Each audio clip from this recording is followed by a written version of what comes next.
Baik, kepada seluruh peserta, sudah siap mengikuti rangkaian penutupan? Siap? Semangat? Baik, terima kasih. Maka dengan memohon izin pada Ibu Megawati Soekarno Putri, kami akan membacakan rekomendasi eksternal.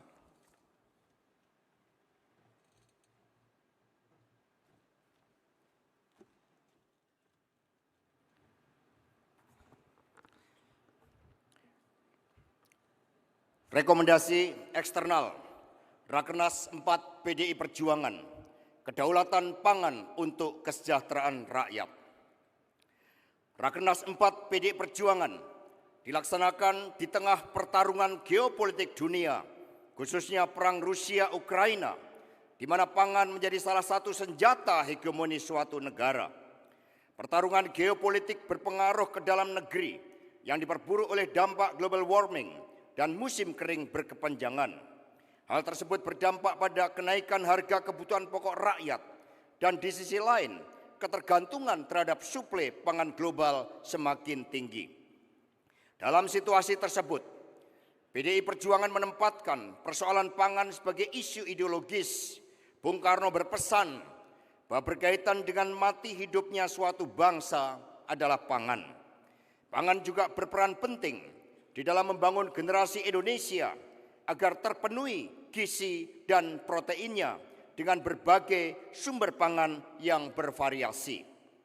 Pangan menentukan masa depan bangsa karena berkaitan dengan tujuan negara untuk memajukan kesejahteraan umum, mencerdaskan kehidupan bangsa, dan membangun kedaulatan bangsa dalam menghadapi persaingan dengan bangsa-bangsa lain di dunia. Bagi PDI Perjuangan, pangan juga melekat dengan falsafah politik pembebasan.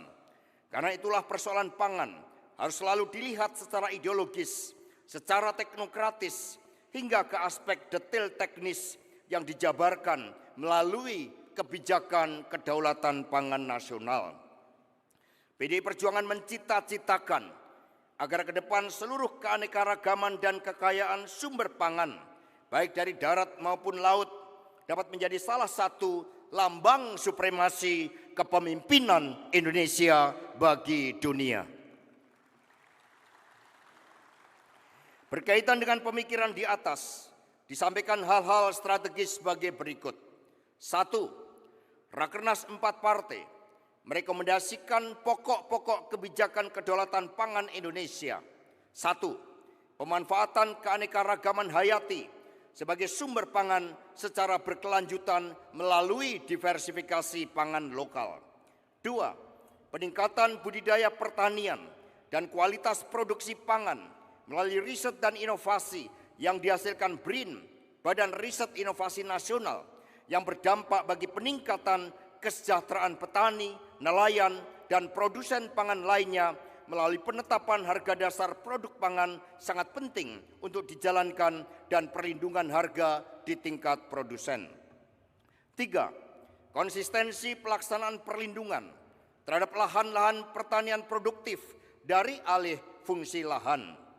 Yang keempat, dukungan kebijakan moneter, fiskal, dan akses pembiayaan bagi petani, nelayan, dan produsen pangan lainnya. 5. Peningkatan teknologi pengolahan atau hilirisasi komoditas pangan secara produktif, efisien, berdaya saing, dan berkelanjutan dengan dukungan riset dan inovasi. Keenam, pembangunan infrastruktur dan sarana produksi pangan secara tepat dan terintegrasi. 7. Sinergisitas kebijakan pembangunan pangan antara pemerintah pusat dan daerah, terutama dalam pelaksanaannya.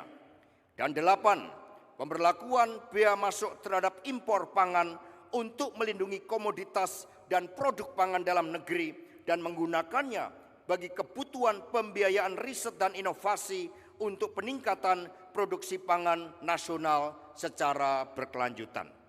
Jadi ini 8 manifesto kedaulatan pangan atau pokok-pokok kebijakan kedaulatan pangan. Rekomendasi yang kedua, Rakernas 4 partai merekomendasikan agar beberapa hal terkait dengan pokok-pokok kebijakan kedaulatan pangan untuk dapat diterapkan terlebih dahulu oleh 3 pilar partai di setiap tingkatan dan disertai dengan gerakan mengkonsumsi pangan lokal termasuk 10 makanan pendamping beras seperti hanjali, talas, sukun, jagung, sagu, sorghum, pisang, porang, ubi, dan singkong. 3. Rakernas 4 partai mendorong pemerintah pusat dan daerah untuk menempatkan penguasaan ilmu pengetahuan, riset dan inovasi sebagai prioritas melalui program-program konkret beserta target pencapaian dalam jangka waktu tertentu guna mengurangi ketergantungan pangan impor seperti gandum, beras, kedelai, jagung, garam, gula, daging, buah-buahan, sayur-sayuran, bawang putih, dan lain-lain. 4.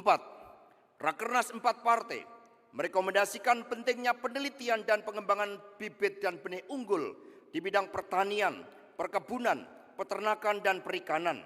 Kegiatan riset dan inovasi ini menjadi bagian dari tanggung jawab BRIN untuk dapat bekerja sama dengan perguruan tinggi ataupun lembaga penelitian lainnya baik di bawah koordinasi pemerintah maupun swasta.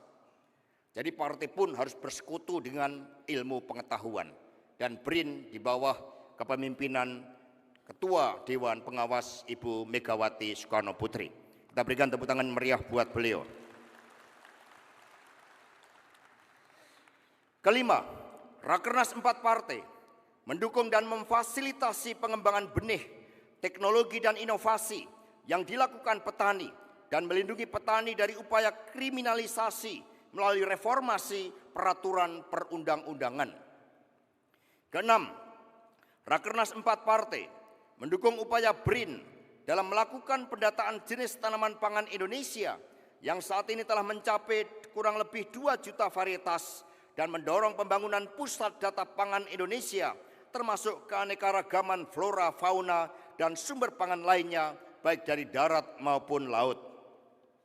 Ketujuh, Rakernas 4 partai merekomendasikan pemerintah untuk membuat pemetaan lahan dan regulasi khusus yang berkaitan dengan zonasi lahan subur yang diperuntukkan sebagai lahan pertanian dan mencegah terjadinya alih fungsi lahan serta memberikan insentif pajak bumi terhadap lahan produktif untuk tanaman pangan. Ini tepuk tangan yang meriah buat petani dan nelayan. Yang kedelapan, Rakernas 4 partai merekomendasikan pemerintah untuk membentuk atau mengalih fungsikan bank milik pemerintah menjadi bank pertanian guna meningkatkan akses pembiayaan kepada petani dan nelayan serta menugaskan BUMN yang bergerak di bidang penelitian, pengembangan produk-produk pertanian, dan pengembangan alat-alat pertanian bagi peningkatan produktivitas sektor pertanian. Berkaitan hal tersebut, PDI Perjuangan mendorong perubahan undang-undang dan peraturan perundang-undangan lainnya sebagai landasan kebijakan kedaulatan pangan. Jadi ini rekomendasi khusus. Tadi Pak Oli Dodo Kambe, bendahara umum dengan pengalaman yang luas sebagai Gubernur 2 periode, dan Pak Menteri Yasona Lauli mematangkan konsepsi ini. Tepuk tangan yang meriah buat kedua beliau. Kesembilan, Rakernas 4 partai menempatkan seluruh kemajuan pembangunan infrastruktur pangan yang telah dilakukan oleh pemerintahan Presiden Joko Widodo dan Wakil Presiden Kiai Haji Ma'ruf Amin menjadi landasan utama bagi terwujudnya kedaulatan pangan. Seluruh kemajuan pembangunan infrastruktur tersebut akan dilanjutkan oleh PDI Perjuangan dan Bapak Ganjar Pranowo. Berkaitan dengan pemenangan pemilu tahun 2024, disampaikan hal-hal strategis sebagai berikut. 1. Rakernas 4 partai merekomendasikan strategi pemenangan pemilu dengan cara gotong royong yang terpimpin, berbasiskan TPS, dan dilakukan oleh seluruh elemen partai yang menyatukan pemenangan pemilu legislatif dan pemilu presiden sebagai satu kesatuan pemenangan. Berkaitan dengan hal tersebut, setiap anggota, kader dan simpatisan partai wajib turun dan memperkuat akar rumput, berkomunikasi secara langsung dengan rakyat dan dibantu oleh penggunaan teknologi informasi dan komunikasi. Maka mengapa kemarin disampaikan pemaparan tentang penggunaan artificial intelligence? 2. Rakernas 4 partai menyerahkan sepenuhnya kepada Ketua Umum PDI Perjuangan terhadap pengumuman calon wakil presiden yang akan mendampingi Bapak Ganjar Pranowo pada momentum yang tepat dengan mempertimbangkan dinamika politik, pergerakan 3 pilar partai di akar rumput, kesiapan badan pemenangan pemilu legislatif, dan konsolidasi tim pemenangan presiden. Tadi strateginya sudah disampaikan oleh Bapak Arsyad Rashid. 3. Rakernas 4 partai menempatkan rakyat sebagai pemegang kedaulatan negara berdasarkan Undang-Undang Dasar Negara Republik Indonesia tahun 1945 yang menempatkan pemilu 2024 sebagai momentum transisi kekuasaan secara konstitusional dan demokratis.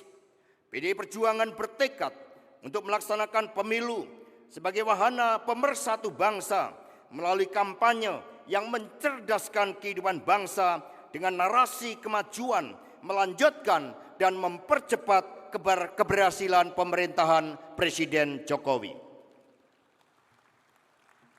Yang keempat, Rakernas 4 partai bertekad untuk melaksanakan keputusan Ketua Umum PDI Perjuangan pada tanggal 21 April 2023 yang telah menetapkan kader PDI Perjuangan Bapak Ganjar Pranowo sebagai calon presiden dan menginstruksikan kepada seluruh simpatisan, anggota dan kader partai di setiap tingkatan untuk bekerja sama dengan seluruh elemen masyarakat, partai politik pengusung dan relawan guna memenangkan pemilu presiden tahun 2024. Sanggup? 5.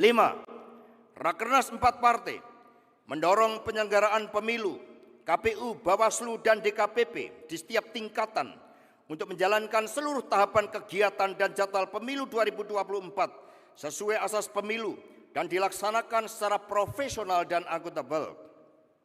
Keenam, Rakernas 4 partai mendukung seluruh penyelenggara pemilu untuk mengelola data partai politik, anggota partai politik, dan calon anggota legislatif di seluruh tingkatan dan DPD RI dengan mengedepankan kerahasiaan data pribadi sebagaimana diatur dalam Undang-Undang Nomor 27 Tahun 2022 tentang perlindungan data pribadi. Jadi rekomendasi ini khusus dari Ketua fraksi kita Bapak Utut Adianto. Tepuk tangan yang meriah buat beliau. 7. Rakernas 4 partai merekomendasikan kepada pemerintah untuk secepatnya menyelesaikan persoalan status kepegawaian dan kesejahteraan tenaga honorer seperti guru, dosen, bidang, perawat, pendamping desa, pendamping PKH, penyuluh pertanian dan perikanan, dan lain-lain termasuk tenaga honorer pada instansi penyelenggara pemilu. Jadi di sini ada Pak Abdullah Aswaranas. Tadi ketika rekomendasi ini disampaikan sebagai keputusan dari partai, beliau menyatakan siap. Tepuk tangan yang meriah buat Pak Abdullah Aswar Anas. Kedelapan, Rakernas 4 partai mengapresiasi kinerja aparat penegak hukum, KPK, Kejaksaan dan Polri dalam mencegah dan memberantas korupsi, serta merekomendasikan pentingnya sosialisasi guna meningkatkan kesadaran seluruh komponen masyarakat untuk mencegah korupsi dan praktek politik uang dalam pemilu. Demikian rekomendasi eksternal yang merupakan saripati dari seluruh arahan dari Ibu Megawati Soekarno Putri yang kemudian kita jabarkan sesuai dengan agenda Rakernas, materi-materi pokok Rakernas, dan untuk dapat kita jalankan dengan sebaik-baiknya. Terima kasih, kita bagikan salam nasional kita. Merdeka! Merdeka! Merdeka!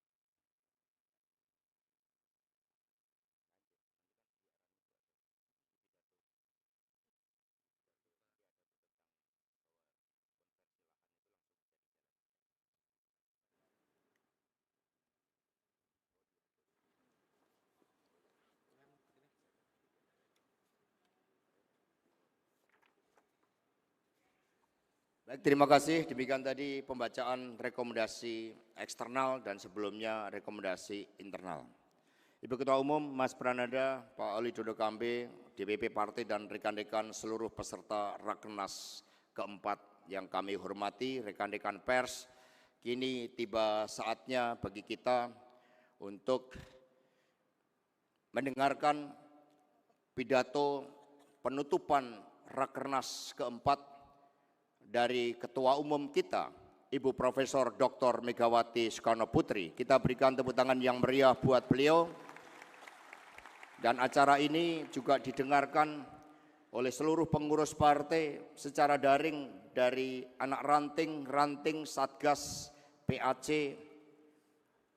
DPC, DPD di seluruh Nusantara kita. Karena itulah mari kita ikuti dengan khidmat kepada Ibu Ketua Umum. Waktu dan tempat kami haturkan, tepuk tangan yang meriah buat beliau. Monggo Ibu.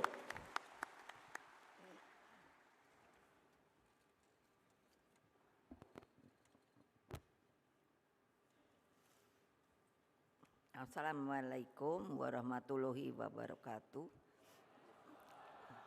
Salam sejahtera untuk kita semua. Shalom. Om Swastiastu, Namo Buddhaya. Salam kebajikan, Rahayu. Kalau tadi untuk Pancasila itu jadi pembukaan dan penutupan. Saudara-saudara sekalian, seluruh peserta Rakernas keempat partai dan anak-anakku sekalian, dimanapun mereka berada, dari Satgas Partai, lalu PAC, lalu ranting, anak ranting, DPC Partai, dan seluruh rakyat Indonesia dimanapun mereka berada yang saya cintai. Puji syukur kehadirat Allah Subhanahu wa Ta'ala sehingga acara Rakernas keempat PDI Perjuangan ini dapat berjalan lancar. Saya mengucapkan terima kasih banyak bahwa pokok-pokok kebijakan kedaulatan pangan yang saya sampaikan ternyata mendapat sambutan luas dari masyarakat.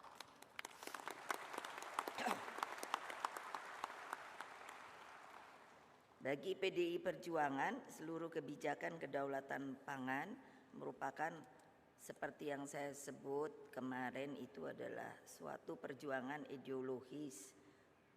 Jadi bukan teknokratis, dijabarkan secara teknokratik melalui visi teknis dan bermuara pada peningkatan harkat dan martabat petani, nelayan, dan produsen pangan lainnya. Konsepsi PDI Perjuangan yang dinyatakan dalam manifesto kedaulatan pangan tersebut, di tingkat implementasinya ada beberapa hal yang sudah bisa kita jalankan.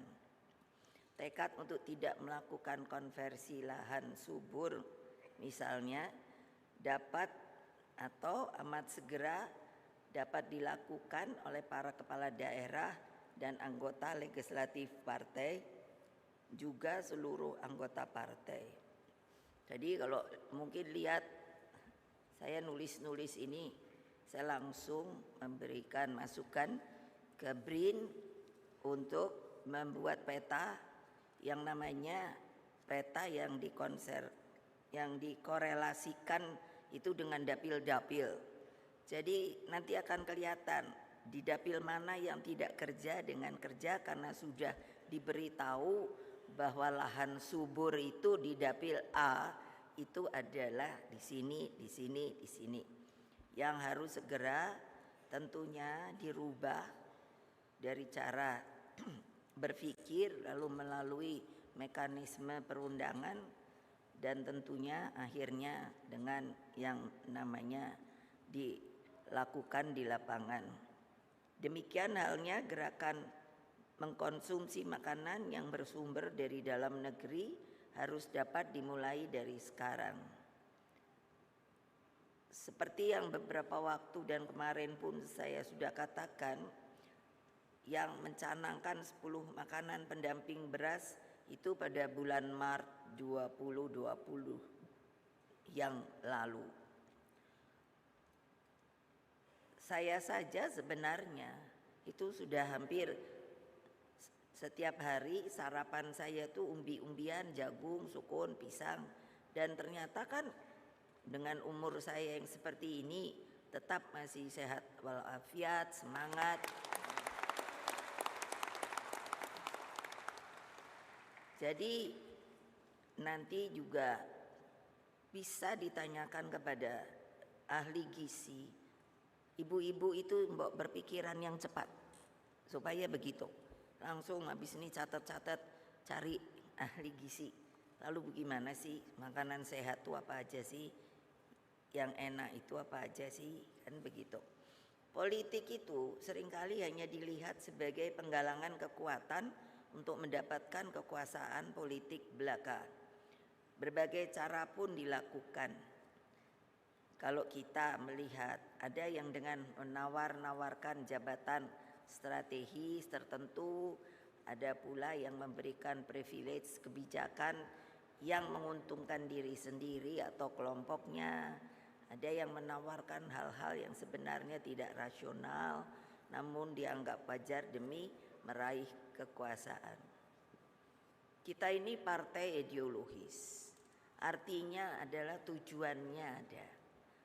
Jadi kita ini harusnya sudah semua mengerti bahwa kewajiban kita sebagai organisasi politik adalah mengabdi kepada bangsa dan negara. Dalam aplikasinya adalah yang tidak bosan, saya katakan, turun ke bawah bertemu dengan akar rumput. Tetapi kalau yang dilihat sekarang, apa yang terjadi saat ini barangkali sudah dianggap lumrah. Dengan berbagai pembenaran seperti yang saya suka dengar itu tidak ada makan siang gratis. Padahal kita sendiri kalau bisa nanam di sebidang tanah kita saja sebetulnya itu bisa menghasilkan hal-hal yang sangat dibutuhkan. Seperti saya di kebun rumah saya nanam cabai. Nah, pohon saya hitung itu. Cabai rawit umpamanya 3 batang saben hari, karena itu kan berbuah, ada yang matang, ada yang ini. Nanti kan dibilang kok ibu detail amat. Loh, itu hitungan ibu rumah tangga loh. Kalau diambil 1 hari dari 3 pohon itu, kita bisa tetap bikin sambal. Coba saja deh tanam. Sekiranya hal ini menjadi kultur, maka politik akan melahirkan distrust. Distrust itu krisis kepercayaan. Nah, ini bagaimana? Kita apakah juga mau menjadi sebuah organisasi partai politik yang demikian?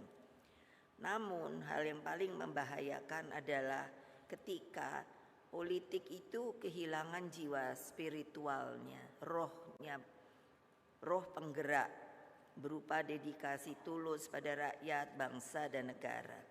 Ketika politik hanya menampakkan wajah mobilisasi dengan watak pergerakan di tingkat atas, elitis, maka watak demokrasi pemberdayaan dengan turun ke bawah akan semakin terkikis dan bisa habis.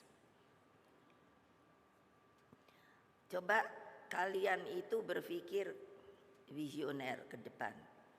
Kalau semua ini menjadi yang seperti saya katakan, berpolitik itu tidak punya jiwa lagi, tidak punya semangat.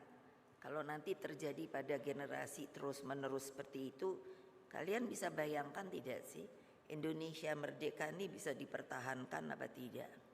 Kalau menurut saya tidak, sulit, karena manusianya sendiri sudah tidak ada daya juang, tidak ada semangat di bidang masing-masing. Nah, mari kita lihat muncul dalam berbagai konflik agraria, konflik kepentingan dan berbagai persoalan investasi tanpa melalui kelayakan sosial sebagaimana terjadi akhir-akhir ini. Pak Koster ada enggak ya? Nah, sekarang beliau sudah PJ ya. Tapi ya Bapak silakan duduk. Jadi saya karena Bali itu boleh alhamdulillah dikatakan semuanya itu kita. Jadi saya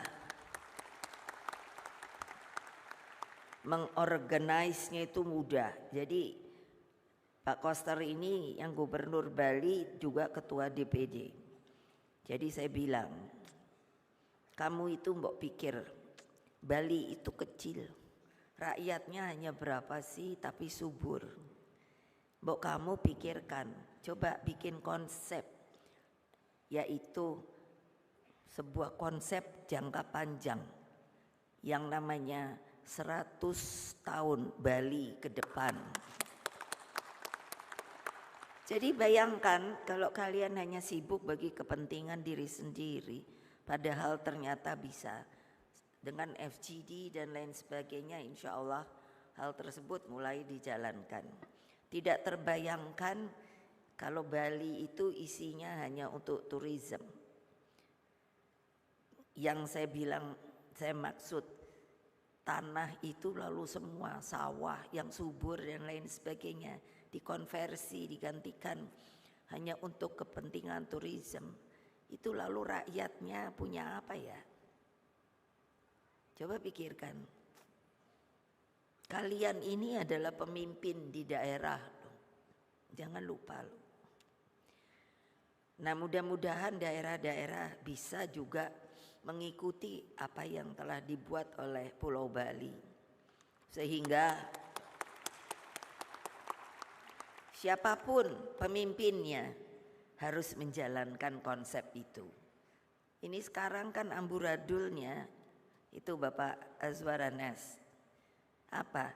Ganti pemimpin dirubah dengan enaknya. Bagi saya coba, apa ndak pusing ya? Saya pusing loh. Itu tata pemerintahan Republik Indonesia. Saya bilang pada Pak Jokowi, bayangkan dari presiden itu bikin visi misi itu sampai kepala desa. Ini harus dikoreksi. Nanti kita harus koreksi. Kenapa? Pasti dari yang visi misi presiden ke kepala desa pasti beda dong. Dari sisi daerahnya, dari waktu kerjanya dan lain sebagainya. Sehingga dengan demikian yang harus kita bikin adalah sebuah perjalanan konsep Indonesia Raya ke depan itu adalah dengan sebuah visi misi ataupun apapun namanya itu akan merupakan jangka panjang sehingga siapapun pemimpin akan datangnya dia harus menjalankan hal itu sehingga dengan demikian kita itu menurut saya yang diinginkan oleh Bapak Bangsa Bung Karno yang namanya keadilan dan yang namanya Indonesia itu bisa berkeadilan dan makmur itu bukan angan-angan, bukan ilusi. Itu adalah sebuah kebenaran kecuali tidak dilakukan oleh kalian. Jadi politik itu bukan hanya menampakkan wajah mobilisasi. Bayangkan, saya suka lihat kan, wah orangnya banyak. Tapi terus saya pikir itu namanya mobilisasi. Apa kalau mobilisasi? Ngumpulkan secara fisik. Kalau kalian ini kan kalau ditanya, kamu siapa? Saya PDI Perjuangan. Apa yang namanya tugasmu? Itu jelas. Saya itu sampai bingung. Lah kok saya bilang Pak Jokowi petugas partai, kader. Loh kok saya diomongkan yang namanya katanya terlalu sombong. Itu adalah ADART di partai kita. Saya pun petugas partai loh. Ditugasi oleh kongres partai untuk dipilih oleh kalian untuk bertanggung jawab sebagai ketua umum. Saya pun kader, tidak mungkin orang lain itu tiba-tiba bisa jadi ketua umum. Karena terus siapa yang mau milih kalau tiba-tiba orang luar yang dipilih itu, dan itu melanggar ADART. Nah bayangkan kok kita tidak diberi kesempatan untuk menerangkan hal ini. Jadi padahal dengan demikian sering kontradiktif. Ada yang mengatakan presiden itu dipilih oleh rakyat. Iya betul, tapi kalau tidak ada organisasi partai politiknya yang memberikan nama, itu kan sudah mekanismenya begitu untuk dipilih. Nah sekarang calon ada 3, itu kan diberi nama oleh partai lain-lain. Jadi harus ditata pikiran kita bahwa itu sebetulnya bukan sebuah hal yang benar. Nah dengan demikian maka watak itu bergeraknya hanya di tingkat atas, elitis. Maka watak demokrasi pemberdayaan dengan turun ke bawah yang saya katakan tadi bisa semakin hilang. Kejadian ini muncul tadi seperti konflik agraria. Saya tidak bisa mengerti, katakanlah ini kan banyak sekali persoalan di masalah tanah karena dikonversi sepertinya untuk hal-hal yang lebih bagus, padahal tidak melihat sebuah visi ke depan. Kalau 1 hektar tanah pertanian itu diambil hanya untuk katakan membangun gedung dan lain sebagainya, berarti ada berapa keluarga? Saya hitung paling tidak ada 3 keluarga kemungkinan karena sudah kehilangan tanah dia sulit untuk mendapatkan nafkah. Kenapa? Kemarin yang saya terangkan yang namanya Bung Karno memberi contoh dengan Pak Marhain, dia semua ada, hanya yang belum punya adalah apa? Kekuatan, kemandirian untuk lebih daripada apa yang dia punya. Nah itu harus bagaimana kita lakukan dengan gotong royong. Dengan gotong royong. Kalau kalian sudah tidak mau bergotong royong, tidak mau membela yang namanya kaum papa, yang namanya fakir miskin, untuk nengok saja di kolong jembatan sedang ada apa, itu kalian bukanlah sebenarnya mempunyai roh di dalam sebuah organisasi partai politik yang namanya Partai Demokrasi Indonesia Perjuangan.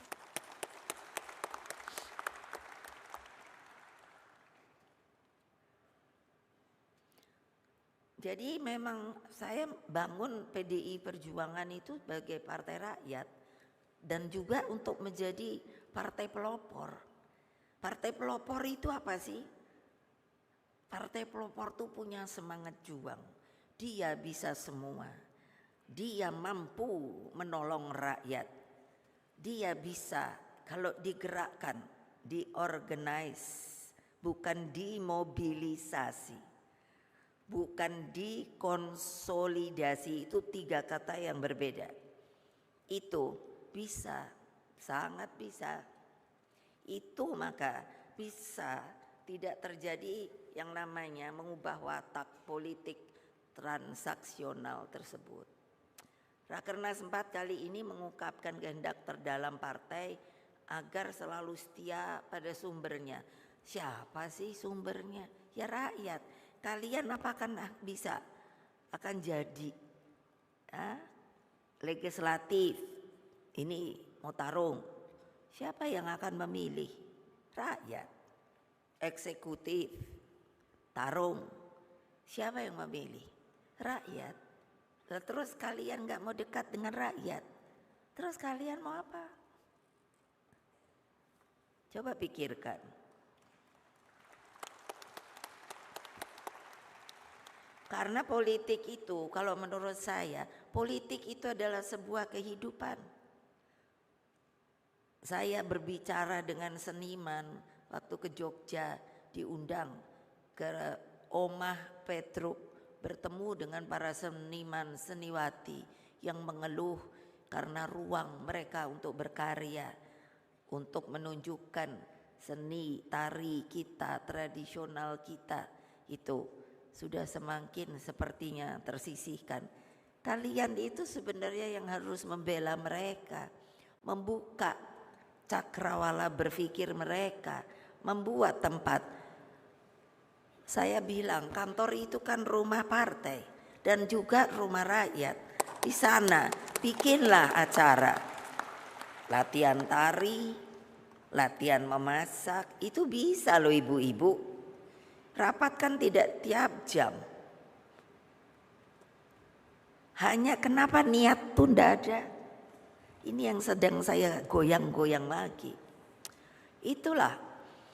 Karena apa? Kembali politik itu karena kehidupan harus digerakkan oleh nilai-nilai spiritualitas, nilai-nilai moral dan kehendak baik, niat.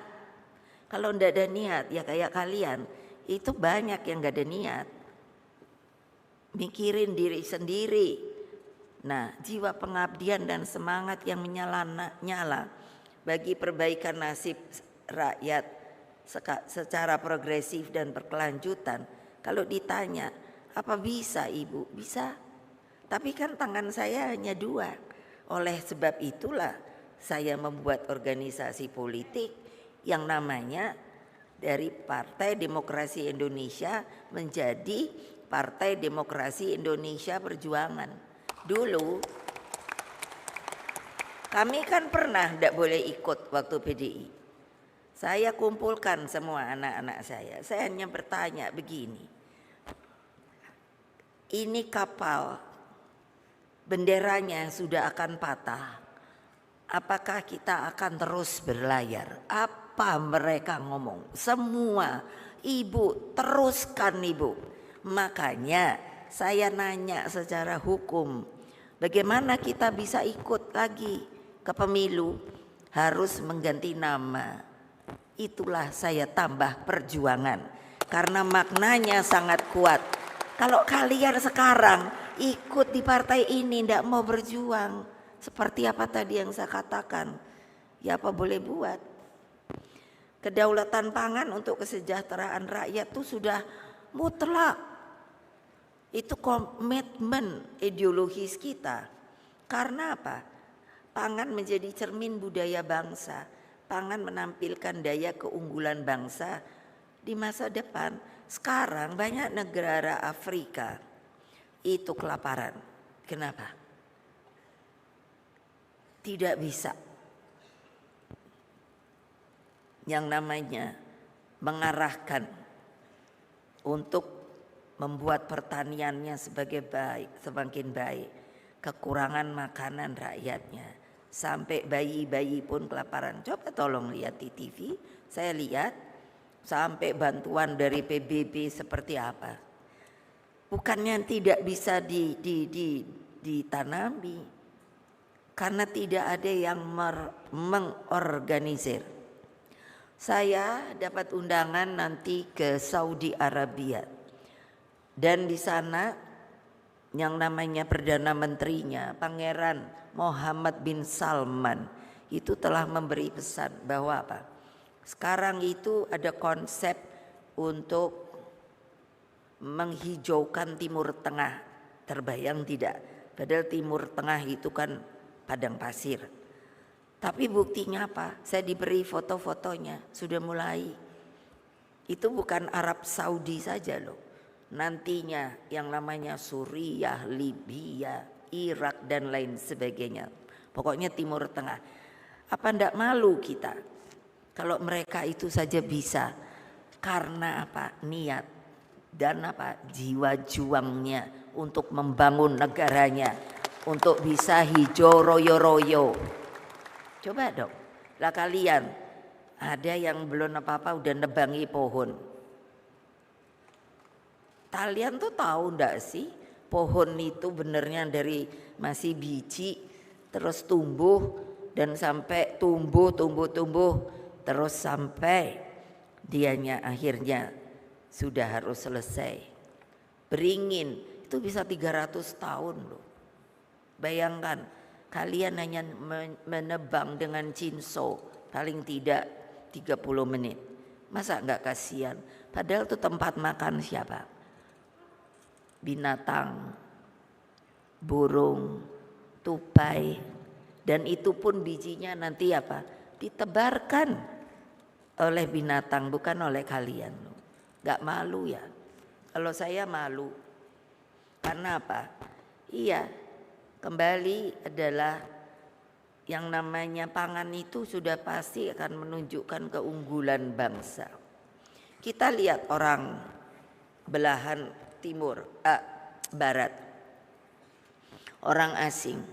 Mereka itu kenapa sih fighting spiritnya itu kuat? Karena mereka punya musim salju, 4 musim. Artinya apa? 3 bulan sebelum musim salju, nah ini mulai nih. Ini sudah Oktober mulai. Ketika semuanya putih karena salju, mereka harus menyimpan makanan loh. Makanya ada acar, ada daging yang dibikin dendeng dan lain sebagainya. Apa enggak malu kita? Padahal kita yang namanya menebar bibit di mana saja itu bisa, dan itu bisa hidup. Enggak malu kalian? Malu. Kapan malu kalian akan hilang?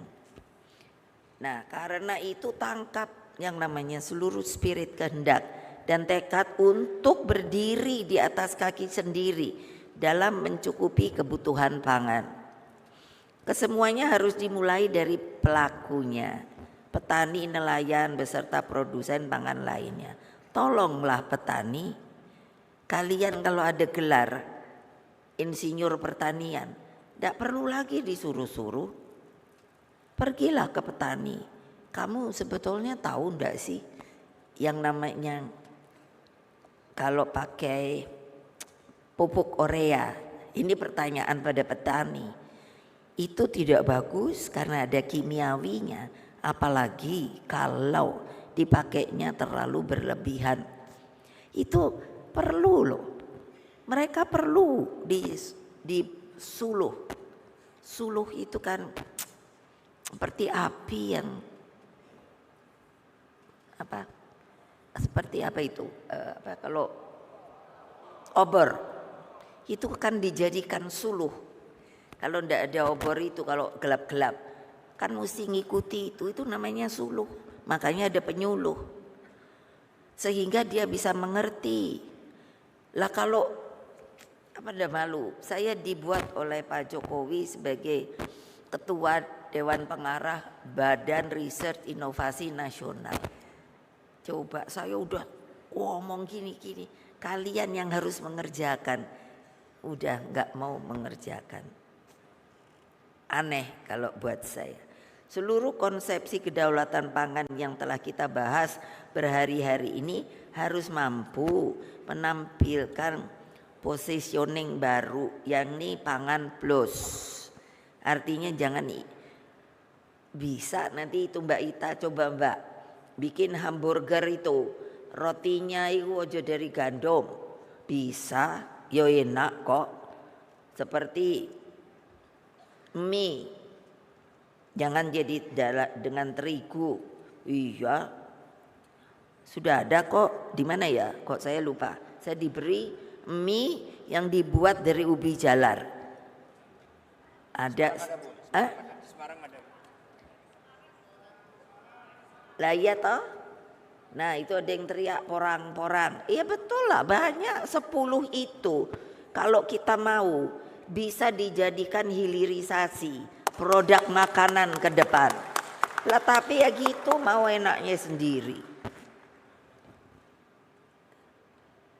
Nah artinya plus kehandalan bibit dan benihnya. Coba seperti Pak Surono Danu, saya itu kenal dari zaman PDI loh.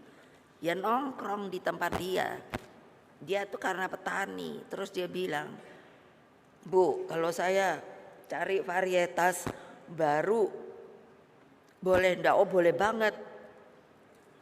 Lah kamu tapi apa ngerti genetika? Ya insya Allah saya otodidak. Lah monggo. Nah sekarang berhasil, apa itu? Kemauan, tekad. Nah kalian coba, aduh gawat.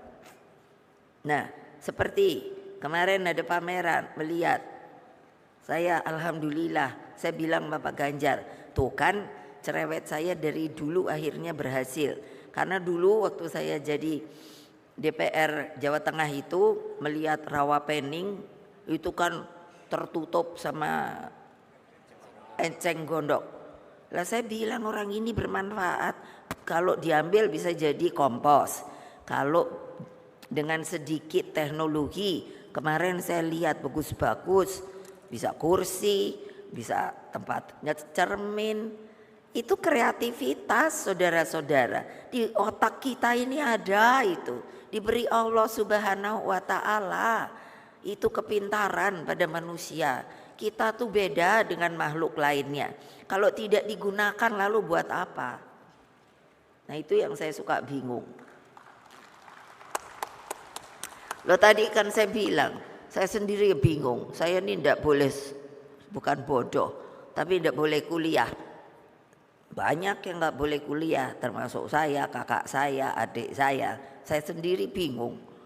Lu alasan tidak boleh kuliah kenapa? Mau jadi orang pintar tidak boleh. Karena apa? Karena anaknya Bung Karno. Lucu ya. Terus apa? Bapak saya hanya bilang, kamu punya ini, gunakan ini. Otodidak, cari pengetahuan di mana saja. Sekarang ini sudah ada YouTube, Google dan lain sebagainya. Tinggal buka, dek. Nah, kok nggak belajar dari situ sih? Coba, manfaatnya luar biasa. Jadi mau dikemanakan? Itu yang saya sedih.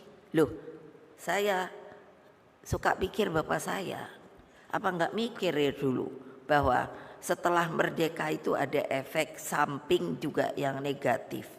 Orang lalu rasa kenyamanannya sudah makin besar. Ya udah orang udah merdeka ya udah, masa nggak boleh. Kamu nggak bisa mikir kalau suatu saat kita dijajah. Siapa sih yang mikir kalau Rusia berani nyerang Ukraina? Orang Ukraina tuh kecil. Tapi kenapa? Itu geopolitik. Kenapa? Itu nutupi pintu gerbang masuk Rusia.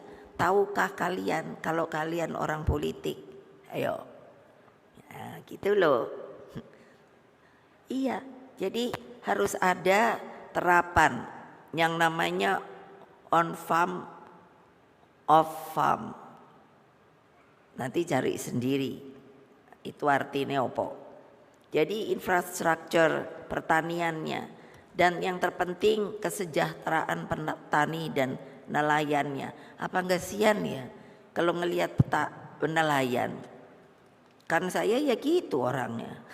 Kemana-mana waktu DPR, kenapa saya terpilih terus? Karena ya gitu, ke nelayan nongkrong, ke tempat lelang ikan, baunya saya jadi badannya kayak ikan. Dipeluk-peluk sama ibu-ibu yang apa itu jualan ikan untuk lelang. Lah masuk saya jangan lo kamu bau gitu. Kan ya enggak. Iya dipeluk-peluk. Keluar saya terus mikir kok aku bakal bau ikan kenapa ya? Ya ternyata karena peluk-pelukan tuh kan bajunya udah kena ikan. Tapi ya saya diam aja. Justru saya sangat gembira mereka mau meluk saya. Karena coba kalau kamu datang nggak dipeluk kayak yang namanya disulsel, saya cuman terus bismillah mana sulsel. Itu dulu banyak yang namanya kena lepra. Jadi kalau salaman, masa saya lihat dulu tangan orang bahwa oh tangannya komplit. Saya rasakan, waduh jarinya nggak ada nih. Nah, itu karena apa? Lepra. Tapi apa? Saya bonding sama mereka, enggak pilih-pilih kasih, ya salaman, saya bismillah, ya Allah, saya jangan ketularan. Sampai hari ini saya sehat walafiat. Itu juga berkah Allah loh. Coba kamu ini pikir loh, contoh tuh ada ibu kamu sendiri loh. Masa sih kalau untuk gitu aja kamu nggak bisa gitu. Pasti nggak usah ngomong, kamu akan dipilih. Coba itu pengalaman saya saja. Jadi gimana saya harus mengatakan pada kalian bahwa perjuangan tuh memang harus, tidak bisa duduk-duduk tengok-tengok aja. Gitu loh. Aduh. Jadi PDI Perjuangan memperkuat arus politik pada suatu hal yang lebih hakiki, yang berkaitan dengan seluruh kehendak untuk memajukan negeri. Lah kalau anak stunting ribut saya urusan stunting, mengingatkan itu beban loh, beban kalian mau sekolah karena ininya IQ-nya udah tinggi, terus mau disekolahkan di mana? Di tempat sekolah anak ini cacat. Ayo. Saya kagum banget. Sekarang ini lagi populer kan, ada siapa namanya? Seorang penyanyi yang matanya itu tidak bisa melihat. Siapa? Itu kan artinya kamu mestinya malu sama dia. Itu semangat juang dia. Coba. Ini kamu komplit. Tapi senengannya ngono. Coba. Aduh saya sampai nangis-nangis ketika dianya apa? Di mana namanya? Itu yang di luar negeri itu loh. Ya opolah ya gitu. Perlombaan. Sampai jurinya itu semua bangun empat-empatnya langsung tet. Artinya sama semua. Karena apa? Lah orang seperti itu nuwun sewu bisa mau dan dia bisa sampai masuk ke dalam sebuah arena luar negeri, buat saya luar biasa. Coba dong. Terus kalian ibu-ibu yang seperti saya bilang, terus anaknya stunting, pusing saya. Mau masuk angkatan gak bisa. Karena anak stunting tuh mungkin kira-kira mungkin paling tinggi 140 kali ya. Ayo coba. Dan dia sendiri kasihan loh. Bisa sampai rendah diri. Kalian apa gak mikir ya? Itu keturunan kalian loh. Tolong, itu harus diberi apa? Ini makanan yang sehat yang lagi kita bicarakan. Jadi gimana ibu-ibu tuh ngomong, masuk kampung, keluar kampung, ngajari ibu-ibu, bu salah bu kalau cara kayak gini, gitu. Wes rambutnya ku diikat wae di sini, wes gitu baik, gitulah.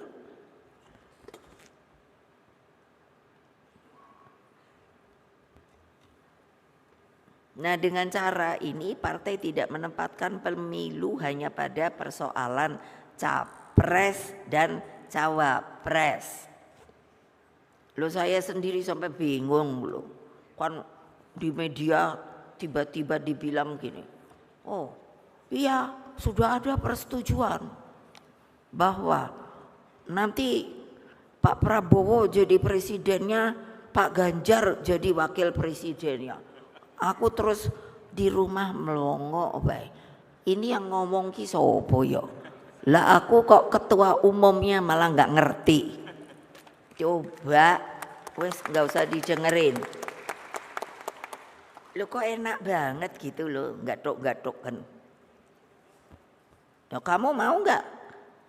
Kalau bukan kalau ada cewek cakep, ada laki ganteng, tapi nggak sama-sama tune in, terus mau digatuk-gatukkan gitu. Ayo, padahal yang perempuan udah punya pacar, yang laki udah punya pacar. Ayo, mau apa enggak? Tapi nggak semua ngomong, berarti ada yang mau. Payah anak buah saya. Aduh, gawat. Jadi apa sih urusannya? Lo kok bingung karpe dewe ya? Lo saya kan nggak bingung. Ya udah, Loh saya kenapa? Bukannya lalu sombong, enggak. Karena diberi oleh Kongres Partai sebagai petugas ketua umum untuk mendapatkan hak prerogatif. Jadi ngapain saya ngomong sama orang? Itu kan lagi enggak punya hak prerogatif lagi. Kenapa diberikan kepada saya? Karena orang yang memberikan hak prerogatif itu sangat tahu bahwa ibu pasti akan memilih yang benar. Nah,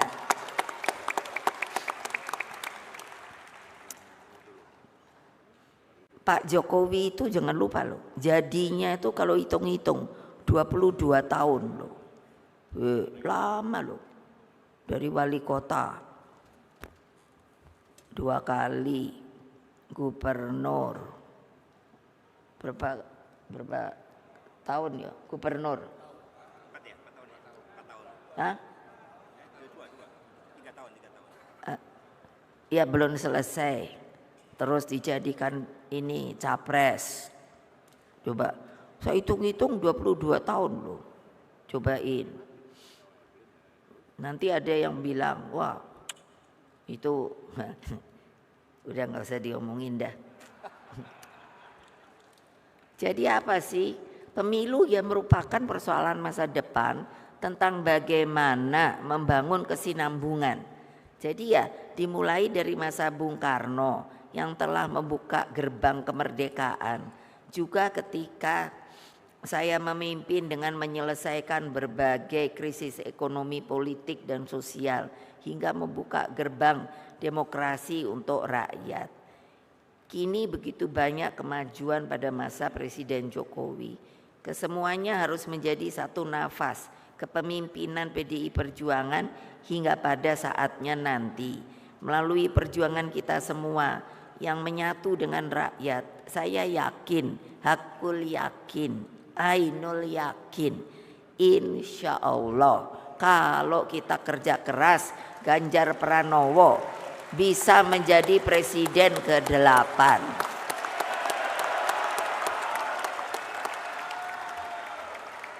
Ya tapi kerja dong.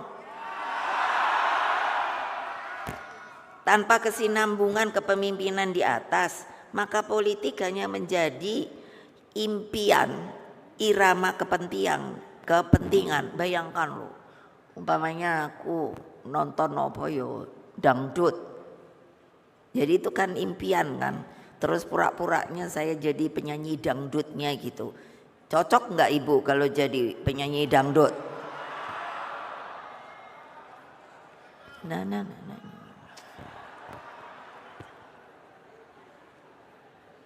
Aduh kadang-kadang ya ini piye toyo.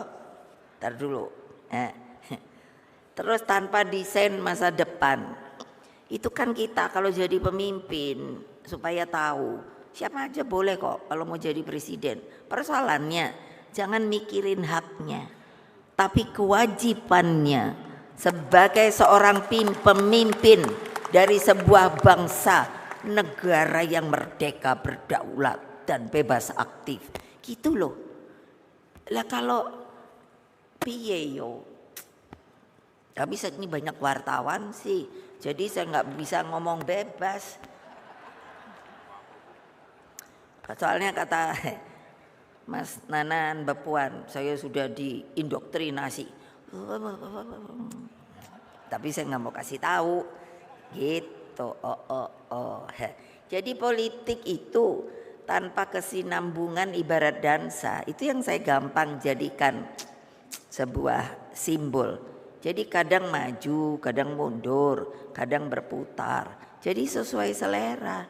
Makanya disinilah kembali saya tegaskan betapa pentingnya yang namanya Bung Karno itu membuat konsepsi pembangunan ala Bung Karno. Itu melintas waktu dari 50 tahun sampai 100 tahun akan datang.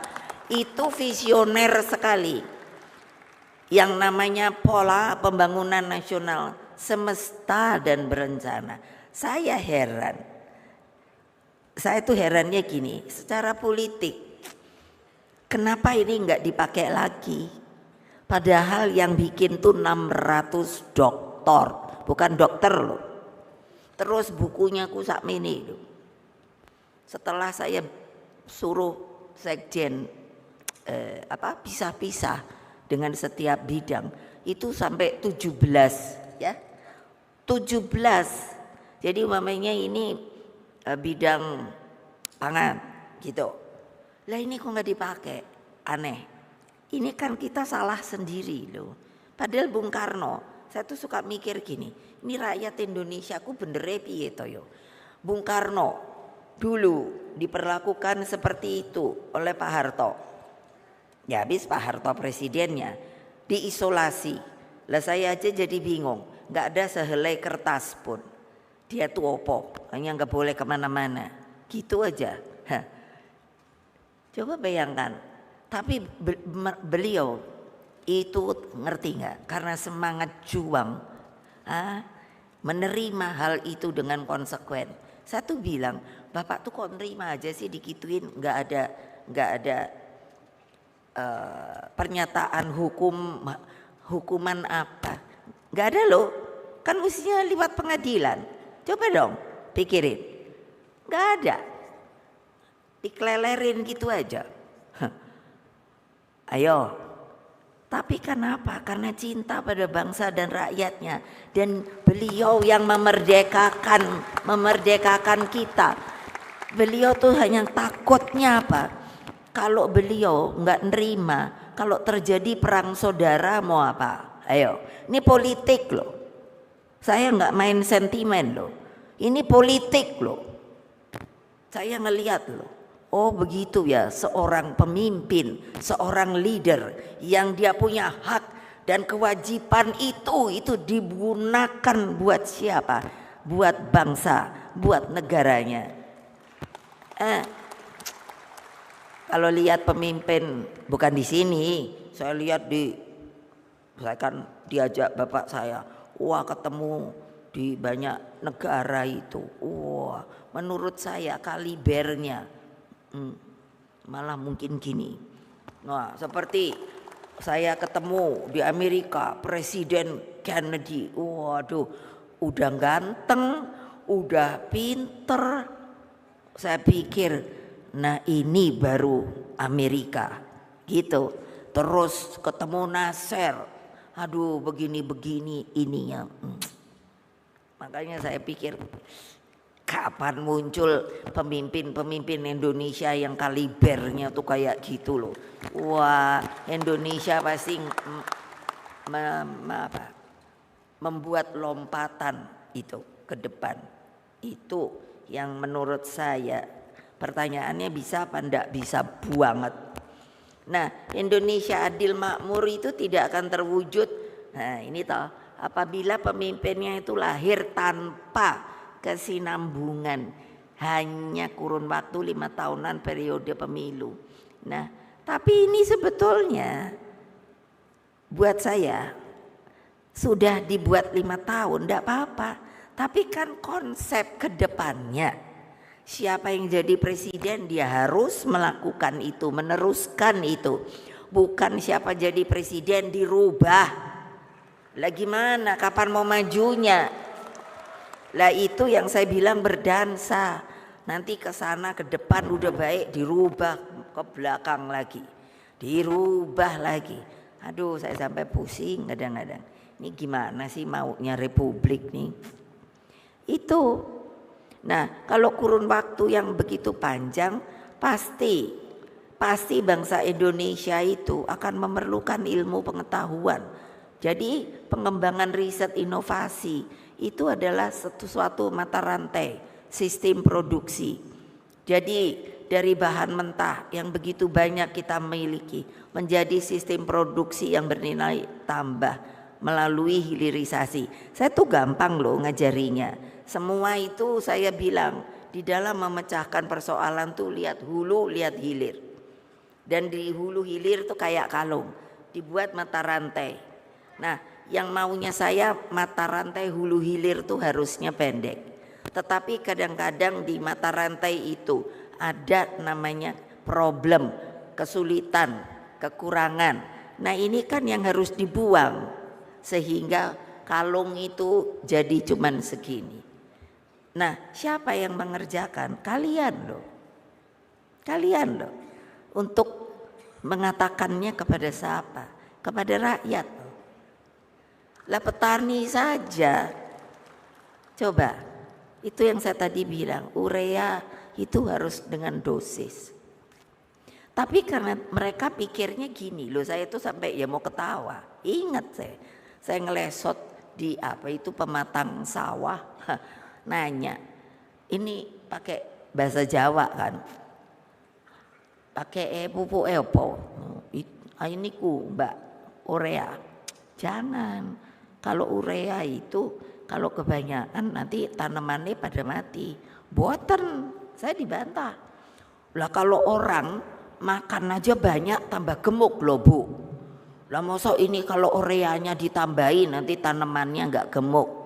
Loh itu pikiran sederhana loh dari petani yang kamu mestinya ajari gitu loh. Nelayan coba kalau ditanya ini kamu mau apa kayak ke Cirebon gitu, kamu mau apa namanya, mau nangkap ikan apa yang kamu mau tangkap? Ya belum tahu mbak. Lo kok belum tahu? Terus maunya apa? Ya kalau sekarang tenggiri apa gitu. Terus tahu tempatnya tenggiri sama ini di mana? Ya nggak tahu. Apa nggak kasihan dia? Apa nggak kasihan ya? Cobalah pikir. Siapa yang dari bapak ibunya dari tani atau nelayan? Angkat tangan. Pasti ada. Nah, tuh. Ini kan ada toh yang ngomong gitu loh. Kamu tuh bekerja memperbaiki kehidupan keluarga besarmu. Coba. Masa dibiarin aja. Sampai keringet-keringet. Kalau udah kan kadang saya udah suruh nanya. Nanti kira-kira jam berapa ya ini ya turun. Artinya setelah melaut terus masuk. Itu kan sore toh. Iya, saya hanya mau tahu.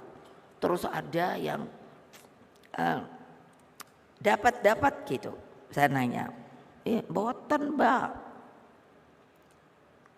Itu kan udah buang ongkos transport. Itu sederhana yang kamu tuh benernya dengan kreativitas ini itu bisa kamu bantu mereka.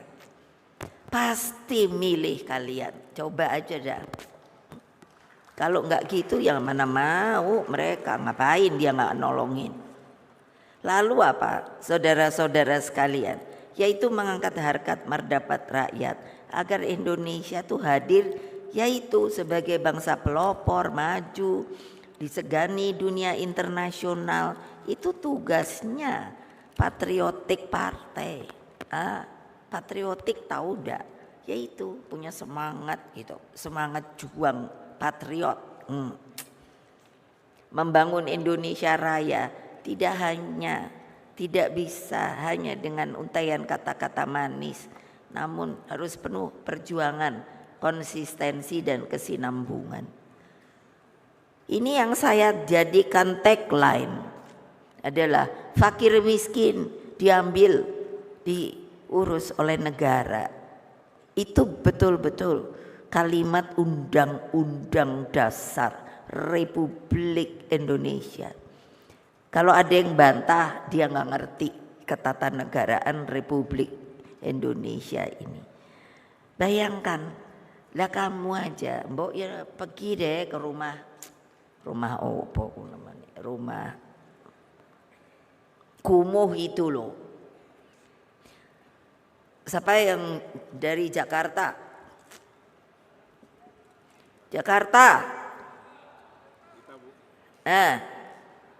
Udah pernah liwat ke Gang Senggol apa belum ya? Tuh, saya aja tahu loh Gang Senggol tuh apa. Jadi ada jalan kali segini. Jadi kalau jalan kita nggak bisa begini. Jadi miring. Jadi betul kan tuh yang ada yang bilang betul. Iya, saya tadinya anak presiden. Sampai tahu saya pergi itu ke Jakarta Utara, rumahnya itu numpuk nggak jelas. Coba, kok kamu nggak ada empati ya? Gimana cara betulin? Saya bilang, ini kalau gitu jalannya ditutup aja ya. Jangan, dulu kan saya dipanggilnya Mbak. Jangan Mbak, ini jalan potong. Jadi kalau dari sana mau ke sini, kalau ini nggak ada, muter. Ayo, muter. Sampai sekarang berarti masih ada tuh. Padahal saya tahun 86 tuh. Apa nggak malu kamu sama saya? Kalau saya benar-benar loh ketemu rakyat gitu. Loh iyalah.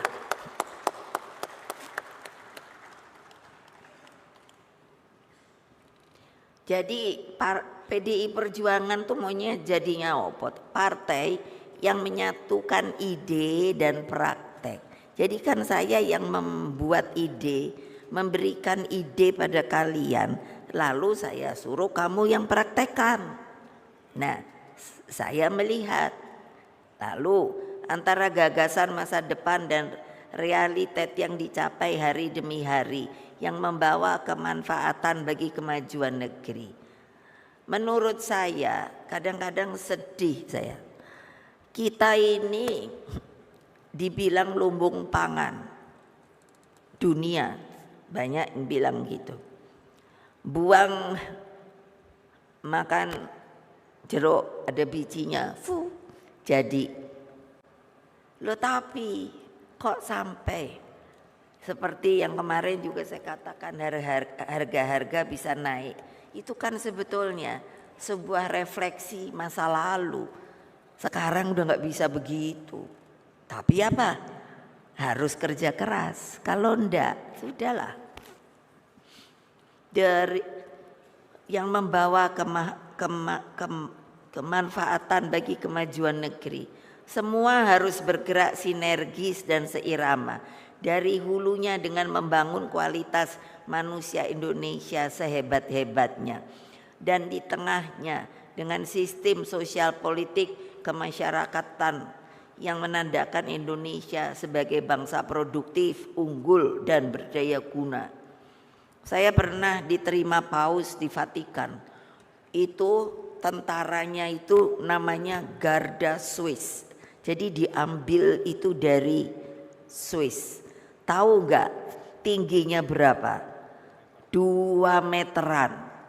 Wah, jadi tinggi gitu. Jadi waktu komandannya itu kan mau saya suruh hormat gitu loh, pakai bahasa sana, tapi saya sudah diterangkan. Nanti dia ngomong terus kalau sudah dia hormat pakai pedang gini. Lah saya kebayang nggak? Saya 157, jadi 2 meter gini, sayanya ke sini. Terus dia hormatnya kan berarti ke sono no, bukan ke saya no, karena ndak boleh nunduk gini kan. Karena dia pakai ini apa? Topinya tingginya aja segini bulu-bulu. Saya sebetulnya mau ketawa. Ini benernya piye? Masa dia suruh jongkok? Nah ya, itu menurut saya, aduh ini sebetulnya namanya manusia unggul Indonesia nih juga mestinya gini gitu loh. Bukan nyombong-nyombongin. Lah sekarang kena stunting. Gimana aku nggak pusing? Untung ada Mbak Ita, bukan nyombongin Mbak Ita. Dia itu orangnya cerewet, cak-cak, cepat ngerti. Nah ditiru gitu loh ibu-ibu. Jangan terus ngiri. Ibu-ibu kan kadang gitu. Ki ibu itu ya, ais, dah. Nggak ada pelajaran yang mau diambil. Saya tuh kan maunya gitu. Cucu saya aja tuh, saya suruh. Ada mungkin mudah-mudahan. Nanti ini 180. Wah keren banget. Udah ganteng. Wah banyak yang naksir gitu. Iya tingginya 180. Nah ini lihat anak pendek, aduh. Aku sini ku pusing tahu nggak. Ki ibu ngopoan bae to. Aduh sedih deh saya. Ya itu kan semuanya harus dibuat supaya peningkatan kualitas hidup manusia Indonesia itu kemiskinan ekstrim berkurang hingga 0%. Ya kemarin saya bilang, lihat Tiongkok 1,7 miliar bisa mengatakan dengan bangganya kemiskinan itu sudah 0% sampai di tingkat desa. Lah kita cuman katanya 270, kalau sekarang katanya udah mau nambah. Lah itu aja melehek, nggak bisa, masih banyak orang miskin dan lain sebagainya. Saya heran loh, apa nggak ada empati kalian ya? Padahal apa sih namanya, lihat gitu setiap hari apa rame-rame gotong royong, ibu-ibunya bikin makanan, nasi bungkus, terus pergi nyari mereka yang masih hidupnya sederhana. Itu akan diberkahi loh, luar biasa kalau seperti begitu tuh. Bayangkan pendidikannya tuh hebat gitu, aduh. Karena hebat tuh kenapa, IQ-nya tinggi. Saya sudah ngomong loh sama Pak Aswar bahwa nanti di dalam, kalau bisa melakukan sebuah perubahan itu harus dicari anak-anak yang IQ tinggi. Supaya apa? Udah pasti dia akan lebih ngerti. Disuruh gininya gitu. Bukannya diskriminasi, tidak. Maunya semua orang Indonesia IQ tinggi. Tapi ya gitu, ibu-ibunya harus belajar makanan apa yang membuat IQ tinggi. Nah, pekerjaan rakyat tersedia, keadilan semakin terasa, semangat untuk maju menjadi sebuah kultur bersama bangsa. Coba bayangkan kalau seperti itu, ibu bisa bayangkan loh, Indonesia itu dalam imajinasi ibu seperti juga yang diimajinasikan Bung Karno, bahwa kita merdeka bukannya menikmati hari ini, tapi itu merupakan jembatan emas ke sana. Itu makanya bisa sampai 100 tahun, 200 tahun, 300 tahun dengan yang namanya generasi barunya itu keren-keren, tinggi, terus kelihatan gitu, matanya bersinar, terus terasa sekali yang mau menjadi pejuang gitu, terus IQ-nya pada tinggi-tinggi. Waduh, aku pikir kapan aku ngalami koyo ngono ya. Ya kalau ibu kali udah di sana lah, gitu loh. Ayo dong, ibu-ibu loh, yang lagi punya anak gadis coba ini angkat tangan. Siapa yang ibu-ibu yang anaknya masih gadis? Nah, diajarin. Nanti kalau ini cari pasangan itu yang tinggi, yang ganteng, terus yang IQ tinggi. Nanti yang keluar produknya pasti juga keren. Udah nggak usah bapak-bapak yang tadi kemarin ibu bilang itu apa tadi ya? Iya, udah nggak usah dah. Tuh, katanya Pak Oli meralat bahwa IQ itu datangnya dari bapak-bapak.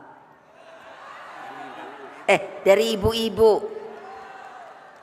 Iya iyalah, tapi kan kalau dipadukan lagi bapaknya yang IQ, saya tuh suka mikir, saya kan pernah di psikologi. Itu rata-rata itu kan antara 90-an. Terus saya tuh mikir, wah kalau di atas 100 gitu kan keren gitu. Karena apa? Dari sinar mata aja kelihatan loh. Waduh gimana ya? Susah ngomonginnya. Lalu kalau ditanya tuh langsung jawab tak gitu. Aku seneng banget. Ini peneliti di BRIN tuh 10.000. Kalau lagi ketemu gitu, wah kalau ditanyain tuh wah cepet jawab. Tapi apa? Masih ada kelemahannya. Sama juga kayak kalian. Kamu sudah menjalankan ke lapangannya itu di mana? Kapan? Pada diam semua. Jadi teoritis. Nah ini yang saya nggak mau. Mesti turun ke bawah. Coba ya tahun berapa ya? Yang namanya impian saya itu bisa terkabul deh. Bisa loh, gimana yang ngomongnya? Anak-anakku seluruh anggota dan kader partai dari segala tingkat, dari anak ranting dengan Satgas juga, PAC, DPC, DPD hingga DPP partai. Coba ya, saking mereka cinta dengan PDI Perjuangan, itu sampai Satgas itu, kan itu terbentuk tahun juga waktu zaman PDI. Coba sampai hari ini mereka banyak yang masih setia loh. Sampai udah tua-tua masih kalau dengar ini kayak gini. Itu yang apa kerepotan nih ya Pak Sekjen. Karena kan kita perlunya sekian ribu tuh. Terus pada ngomongnya gini. Oh, kalau memangnya apa harus ada ini, harus ngongkosi. Kita udah bisa Pak ngongkosi sendiri. Keren nggak? Itu seorang Satgas loh. Satgas kita loh. Kalau Satgas saja bisa gitu. Kalian yang udah jadi penggede-penggede, mustinya kan lebih daripada Satgas. Waduh, mereka coba di sana tuh. Kayak apa? Oh, kan maunya pakai seragam. Wes, tak kasih seragam. Gitu. Iya. Coba, masa heran loh saya. Kalian itu jadi orang kok kayak gitu ya. Ya gitu, makanya kebayang nggak? Yang absen aja udah gawat. Ya itu, coba gimana saya mesti ngomong. Nah, dengan membahas keseluruhan materi yang disampaikan, kini kalian semakin memahami apa dan mengapa kita itu harus menang. Nah, bagaimana cara memenangkannya? Dari pemahaman terhadap aspek historis, ideologis, dan tanggung jawab terhadap masa depan. Maka strategi pemenangan PDI Perjuangan dan Ganjar Pranowo kini semakin kokoh. Tadi pagi kan Ibu bilang, Ibu nggak suka lihat survei. Tapi iseng aja tadi pagi-pagi. Wah, Pak Ganjar tuh udah naik tung. Ya tapi terus kalian nggak kerja, ya tung. Ayo, piye, gawat. Gitu loh. Ditambah dengan bonding antara sesama anggota dan kader partai, bonding dengan pimpinan partai, bonding dengan rakyat. Terus kerja politik selama berhari-hari ini saya yakini semakin menyatukan chemistry juang kita. Kita memiliki chemistry yang sama dalam pergerakan turun ke bawah. Dengan seluruh bekal itu, segeralah kembali ke rumah masing-masing. Langsung, itu apa ya, instruksi Ibu itu, begini. Yang tidak boleh saya lakukan, kalau nanti dapat sanksi apa, ini. Itu tadi kan udah dengar toh, yang Pak Hasto bilang. Iya, nanti kalau makin banyak ya begitu juga. Perhebatlah semangat juangmu. Lalu sosialisasikan hasil Rakernas ini kepada masyarakat luas. Sosialisasinya tuh apa? Bukannya cara rapatnya gini. Apa yang telah diputuskan dalam rekomendasi bahwa kalau kita itu mau berjuang untuk menjalankan yang namanya itu kebutuhan pangan secara berdiri di atas kaki sendiri, dan dengan demikian dapat menjadikan rakyat itu menjadi sejahtera, adil dan makmur. Itu diomongin supaya ngerti kalau ada yang nanya nopo niku. Nah, jadi itu harus selalu ada pergerakan dari kepartaian untuk rakyat. Sampaikan salam saya pada seluruh simpatisan, anggota dan kader PDI Perjuangan juga termasuk sukarelawan. Sampaikan salam saya kepada rakyat, solid bergerak untuk Indonesia Raya.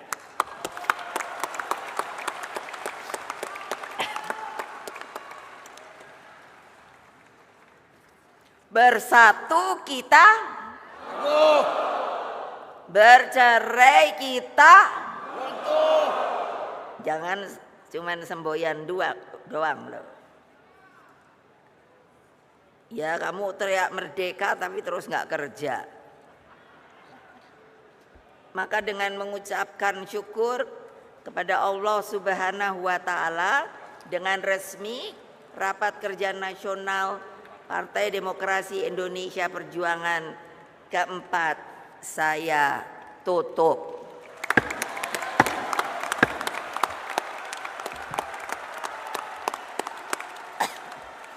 Wassalamualaikum warahmatullahi wabarakatuh.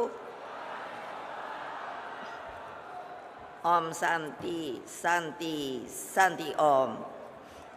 Salam Pancasila. Merdeka!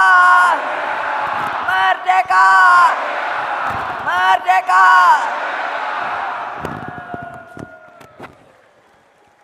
Kita nyanyikan lagu Solid Bergerak.